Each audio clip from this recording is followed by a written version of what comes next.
In order to understand how Rome rises again, we need to delve into something called secret societies. I'm Dr. Fred. You're listening to another episode of Study, Grow, Know. Welcome to Study, Grow, Know, where we discuss theology, prophecy, and current political issues from a conservative biblical perspective. Here's your host, Dr. Fred DeRuvo. You know, most people don't like to deal with things that are considered to be in the realm of conspiracy theories, at least publicly. It immediately calls to mind people who wear tin hats. They talk about and believe in alien abductions or worse. And the fact that many things discussed in that realm have not been proven simply makes it that much easier to deny. People, they kind of feel funny talking about these things, and though many people believe to some extent that what we call conspiracy theories often have at least some amount of truth in them, they still feel weird. Now, in my mind, there's a great deal of truth in at least some of these theories. The pieces fit together too easily in many cases to simply be relegated to coincidence. We've also learned over time that at least some of the things people ridicule as being fodder for conspiracies or lunatic fringe type thinking end up being true. Now, such was the case when Sarah Palin predicted in 2008, for instance, that due to Obama's weak foreign policy, one day Putin would attack Ukraine. Now, again, that was in 2008. And because of that comment, the world roared with laughter. Saturday Night Live, SNL, had a field day featuring skits with SNL alum Tina Fey impersonating Palin with the memorable line, "I can see Russia from my house." Oh, it was good times, wasn't it? The idea of Putin invading Ukraine was such a fantasy from a right-winger that no one could believe it, and there was nothing left to do except ridicule it and Palin unmercifully. Now, of course, segue to April 2014, and the world appears to be holding its collective breath, wondering what the actual outcome will be with Ukraine, Crimea, Putin, and the EU. It's still going on. No one's laughing now, but neither is the left, of course, admitting that they were wrong and Sarah Palin was correct. That's just too much to expect. This is the way things go in the world, and it has never been truer than when dealing with conspiracies. Certainly, secret societies fall into that category. Because even though we have testimony, books, and articles from people who say they are in the know because they allegedly held certain positions with the government, new people in secret societies and or appear to have insider knowledge from their own sources, it still boils down to what people are willing to believe. Nonetheless, we're going to get into that forbidden area, and I'll leave you to make your own decisions about secret societies and whether or not they rule the world from the shadows. Dun, dun, dun. Can insert the dramatic music. You know, there are many, many sources we could go to for information related to secret societies, and while we can't refer to all of them, I'm actually going to start with Scripture. Aside from that, two individuals whom I believe to be very credible are Daniel Estulin and Dr. John C. Coleman. Now, while I firmly believe so-called secret societies exist, and so should you since they actually do, the difference of opinion comes into play when people disagree about the purposes and goals and power of those secret societies. For instance, to most people, the Masons are a group of men who gather for benevolent purposes to help better humanity. I know people at my church who simply believe that, and they're part of the Masons. For others, the Masons are much darker than that, with truly ulterior motives, ultimately wanting to rule the world with people from other secret societies. You know, the average Mason is not aware of the inner workings of that particular group and probably never will be. The only reason we know of them is due to people who were fairly high up in the organization. They left, and they still lived to tell about it. But nonetheless, secret societies did not start with the Masons or any modern-day group, really. They began long ago. In Genesis 10, we are introduced to a man named Nimrod, who we learn was already a ruler. Here's what we learn from Genesis 10, verses 8 through 9. Now Cush became the father of Nimrod. He became a mighty one of the earth. He was a mighty hunter before the Lord. Therefore it is said, like Nimrod, a mighty hunter before the Lord. Now, the next chapter, Genesis 11, deals with the Tower of Babel, where after Nimrod had gathered everyone to himself, he led the people in building a tower that was to reach the heavens. We don't know why he wanted this done. The text doesn't tell us, but it's likely it had something to do with worshiping gods.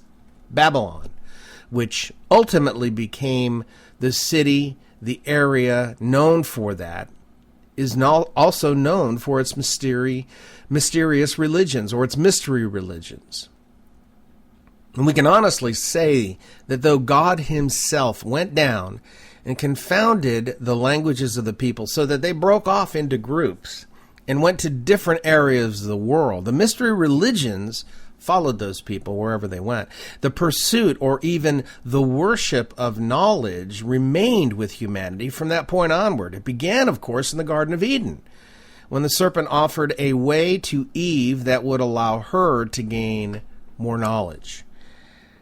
Now, I firmly believe that from the time of the fall, Satan has been working very hard to create a one-world system of government in order that he might rule this world himself through his spiritual son, the coming Antichrist. That seems obvious to me as I read the Bible, and it seems that it's what's been taking place in society. But it's not just ruling he is after. It's becoming, quote, like the Most High, unquote, Isaiah 14, that drives Satan. He yearns to fulfill that oath that he swore. Satan first tried to gain control of the earth and the people on it at the Tower of Babel. He only failed because God forced people into groups based on their own specific common language that he created at the time. And since then, Satan has been rebuilding what he lost, and it appears that God is allowing it to come to fruition this time, though it has taken several thousand years plus to get where it is today.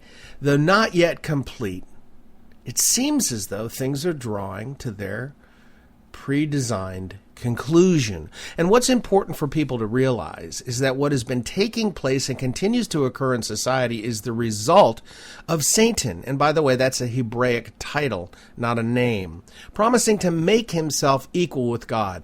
Let's look at the text, Isaiah 14:13 through 14, which is attributed to the devil's own words. Quote, "I will ascend to heaven. I will raise my throne above the stars of God. I will sit on the mount of assembly. In the recesses of the north I will ascend above the heights of the clouds.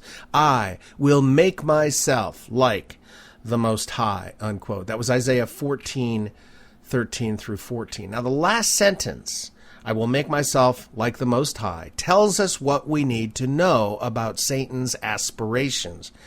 Now, of course, God's reply is immediate and negating. Not only would Satan not achieve his goals, but he would actually be thrown into hell itself. And that's the very next verse, Isaiah 14:15. And this is his true and ultimate end. But God has allowed Satan to do what he can to bring his promises to fruition. Why? Because they also support God's purposes. And this is why secret societies are so secret. They promise a wealth of secret gnosis, Gnosis, or knowledge, to those who submit to and give up everything to worship the being they call Lucifer. To them, he is the true light bearer who came to humanity in Eden, offering true knowledge designed to make life better for every individual.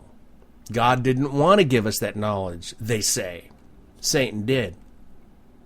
Now, there are many societies from antiquity that have worked to elevate Satan, or Lucifer, to the level of godhood, and by doing so have done what they can to alter the course of humanity to their benefit. In that way, all of these secret societies are connected due to their common goal for the world. And one of the oldest societies is known as the Brotherhood of the Snake. And here's a quote from the internet about that society. Quote, "Of all the animals revered in ancient human societies, none were as prominent or as important as the snake. The snake was the logo of a group which had become very influential in early human societies of both hemispheres. That group was a disciplined brotherhood dedicated to the dissemination of spiritual knowledge and the attainment of spiritual freedom," unquote.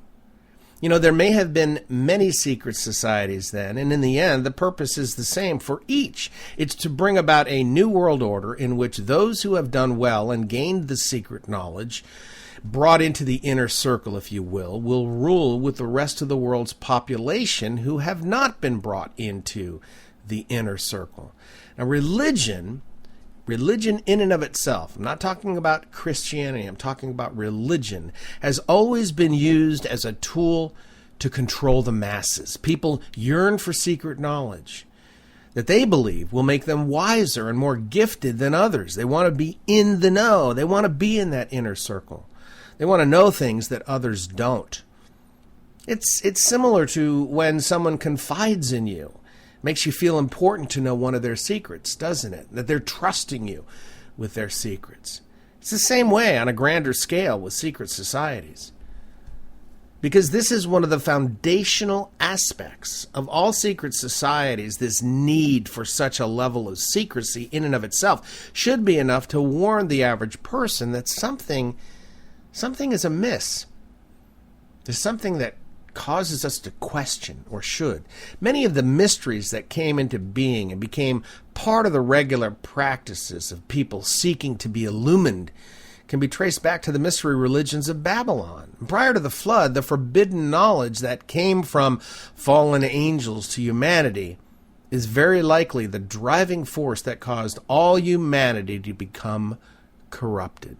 God destroyed most who were alive then to save a few, Noah and his family. However, it was the ancient civilization of Egypt that incorporated much of this gnosis, or knowledge, gained from these mysteries into the public face of Egypt's religions. Though Egypt was not the first major civilization, it was the first in many things, and much of it based firmly on its worship of what we believe are satanic deities. What becomes very clear about these secret societies is that they all believe similar things. Obviously, they want or need to further their own ends, not what's best for all of society. Remember, these people believe that they and they alone were put here to rule the rest of us. We need to keep that in mind. That's why they believe they've been able to become very powerfully rich. This is clearly what many of today's oligarchs or global elite believe. David Rockefeller is probably one of the most well-known globalists here in America. He has his fingers in everything that works against this country. And in his book, Memoirs, he even admits his ulterior motives for doing what he does. He does that in numerous places throughout his book.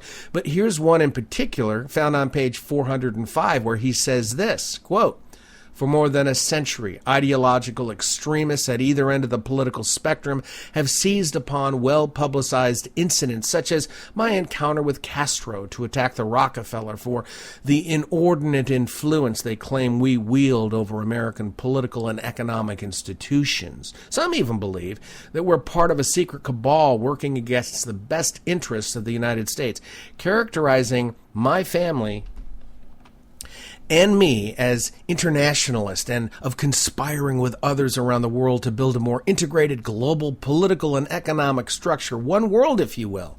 If that's the charge, well, I stand guilty and I'm proud of it," unquote. Woohoo! Well, we're going to end on that one today. I thank you for joining me. We've got more to discuss with the secret societies, so please join me next time. And in the meantime, I pray that God will open your eyes to show you how blessed you are. You've been listening to Study, Grow, Know with Dr. Fred DeRuvo. Please join us each week for new broadcasts that deal with theology, prophecy, and political issues from a biblical, conservative perspective.